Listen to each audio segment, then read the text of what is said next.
So, hi mga sis! Come back ulit sa aking channel with today's episode. May panibago na naman tayong makeup tutorial as you can see. Actually mga sis, ina-achieve ko yung look ni LIZA Soberano. But ano yun nangyari? Parang very ano na nga siya ngayon eh. Parang naging Catherine Bernardo ba? Ano ba? Catherine Bernardo na naging kabayotic. Ganun. Manika. Ayan, ina-achieve natin dito is LIZA Soberano. Ewan ko ba't naging ganito yung kinalabasan or kasi masyadong light yung skin ko para sa kanya o ewan. Sa bagay, inspired lang naman tong look na to. So, yung look na pinaggayahan ko pa Star Magic Ball 2018. So, ayun yung look na ginaya ko. So, ewan ko bakit naging ganito itsura. Naging playtime ang ate nyo. Na playtime. Parang Catherine eh. Nakikita ko. Charing. Ano? Catherine. Ngayon baka mabash tayo dito. So, ayan. Na nga mga sis, wala na ako masyadong chika. Kung gusto mo ma-achieve tong look na to, just keep on watching. So, ayan mga sis, tapos na tayo sa aking base. So, ayan. So, let's move on na sa eyeshadow. Ang gagamitin kong eyeshadow for today's video is itong favorite ko rin sa NYX, yung Nude on Nude palette. So, ang eyeshadow ni Maring LIZA Soberano is ano lang, parang dinaan lang niya sa parang bronze, parang neutral color, parang gano'n lang siya, parang more on brown siya, gano'n, more on nude, kaya perfect tong palette na itis. So ewan ko lang kung maging LIZA Soberano tong look natin. Kaya alam niyo naman si Maring LIZA Soberano, ganda lang talaga kahit no makeup. So gagamitin ko tong shade na to, itong medyo chururut na anik para gawin nating base. Kasi pag medyo nag-dark brown na tayo agad, parang mahirap na siya patungan. Ganyan. Kasi yung itsura ng eyeshadow niya talaga dun is very, alam mo yung parang ganda lang talaga yung ginamit, ganun.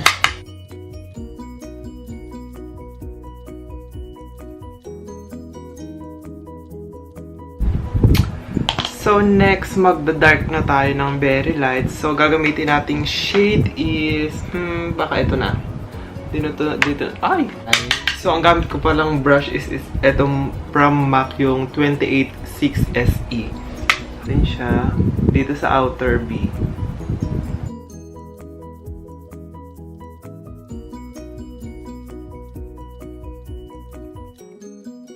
So, ayan. Tapos, next naman na palette na gagamitin ko is itong from Beauty Glaze. Tapos, kukunin natin itong medyo, itong shade na pumpkin. So, yung orange. At parang gusto ko siya lagyan ng very light dito sa outer B. Tapos, ang next shade na kukunin natin ay ito. Yung sunset. Kunin natin to sunset para sa ating lid. So, ganyan lang siya. Tapos, next shade na kukunin ko is itong cinnamon. So, ayun, kunin natin yung shade na yan. Tapos, ilalagay ko lang dito sa lower chururut ulit.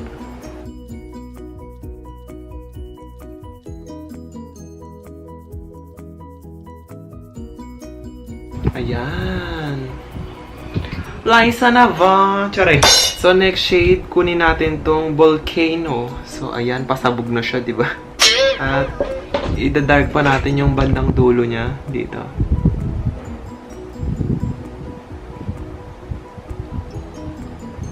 So, ayan, tapos na ako sa aking kilay. So, tapos mag-false lashes na lang tayo kasi hindi naman nag-ano dun si LIZA Soberano. Parang hindi naman siya nag-liquid eyeliner. So, nilagyan ko na lang ng very dark na eyeshadow dito sa bandang dulo para medyo intense siya ng very light. So, maglalagay lang ako ng aking false lashes ng very natural lang and magbabalik ako. So, ayan mga sis, finally I'm back. Diyos ko, napakahirap ikabit na ito. Pag mga gantong naturalan talaga, ang hirap eh kasi ang hirap itago nung parang glue tapos yung parang ewan, ang hirap. Ano na tayo? Punta na tayo sa highlight and contour palette. So, ang gagamitin ko is itong BYS Contour and Highlight Kit. Siyempre, si Mari mong LIZA, very ganon. Humpak ang face ni Mario. Kapag yung itsura kasi ni Liza parang more on bronzy. Parang humpak na humpak. Hanggang dito i-contour natin. Itatago natin yan, sis. So, si Liza medyo patulis ang ganitis. So, medyo lagyan din natin dito ng very light.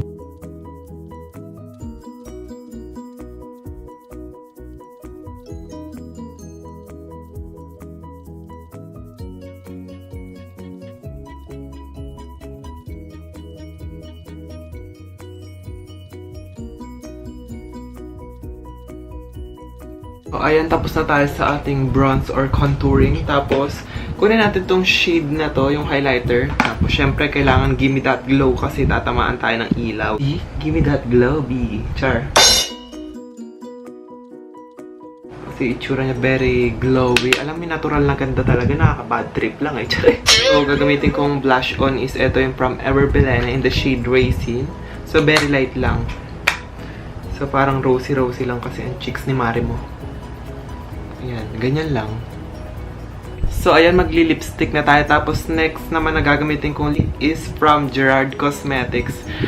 Thank you so much po kay, Madam Alexa sa pag-send sa akin itong anis. So, kasama niya is itong setting spray tapos isa pang bullet lipstick. So, thank you so much. So, sila po yung owner ng Freya Cosmetics. Ayan, yung Beauty by Freya.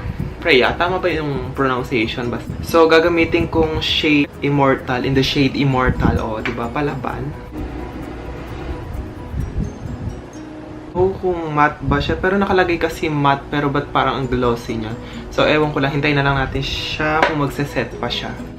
In fairness, mga sis, very pigmented siya. So, ayan. So, ayan, nagmamatte na siya. Ang bilis lang pala niya mag-set. So, ipafinalize ko na lang itong look na to at magbabalik up. Yes!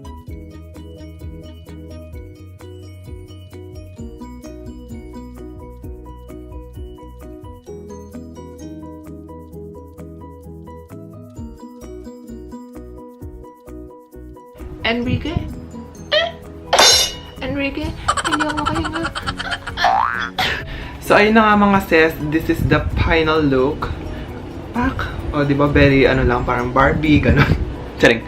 Yan, sana nagustuhan nyo itong look na to. Thank you so much pala dun sa nag-sponsor po ng product. Ay! Hindi ako nakapag, setting spray. Oh my God, char. O, ito, basta ito yon. Next time ko na lang siya gagamitin. Itong pinadala sa akin ng Freya. So, ayan. Yes, skin. So, hindi po transformation tong look na to mga sis. So, inspired lang siya, pero yung inspired medyo napariwara. Ayan. So, sa susunod, parang bet kong gayahin si naman. Julia Cotabato. So, ayun na mga sis. Sana nag-enjoy kayo. Siguro dito ko na i-end tong ating makeup tutorial. So, don't forget to follow me to all my social media account. Facebook at JanaRickaFerde, Instagram at JanaRickaFerde. So, ilalagay ko na rin sila down in the description box para bongga na, diba? Yes, see you to my next video. Bye! Mas sweet.